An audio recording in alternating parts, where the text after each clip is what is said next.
payments to be made on first come, first served basis. Thank you. Finally, Honorable Junet asked me a question I didn't expect to come from him, but I expected to come.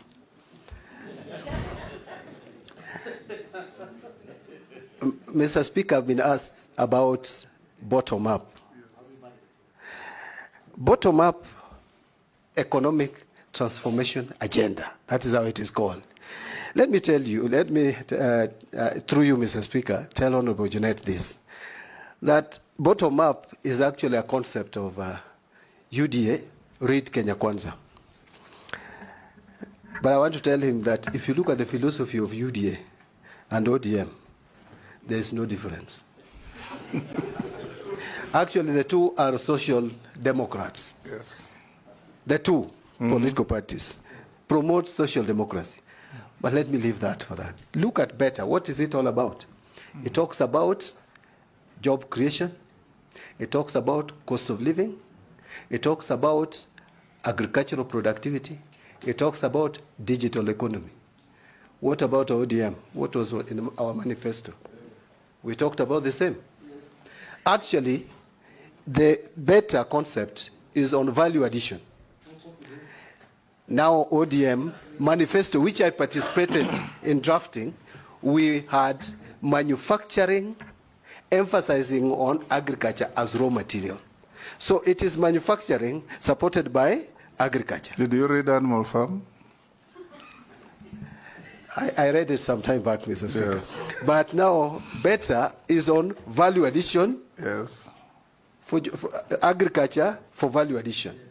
ODM, agriculture for manufacturing. Semantics.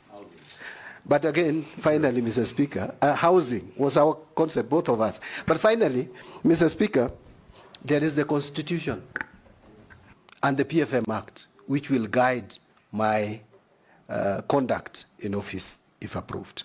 Thank you. Naisula, yes.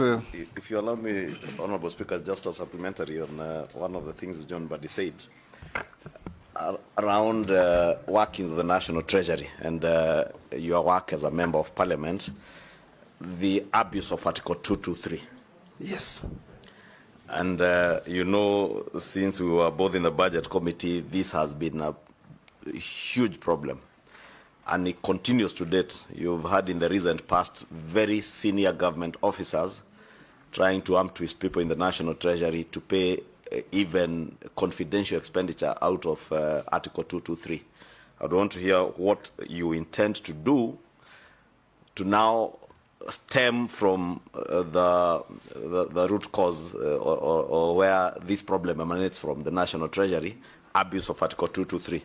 Lastly, when you spoke about the good things that we lost in the finance bill, you may or you may not agree with me that partially the problem was out of very poor communication by the National Treasury. Kenyans out there were left to just listen to what was being said by members of Parliament during debates on the finance bill to know what were the good things in that finance bill. How differently will you now, at the helm of the National Treasury, if approved by this committee, will you communicate to Kenyans to be able to know that a finance bill, as you said, is an omnibus bill? It has very many good things for the benefit of the country, which get lost in the misinformation and disinformation campaign that was there with the last one.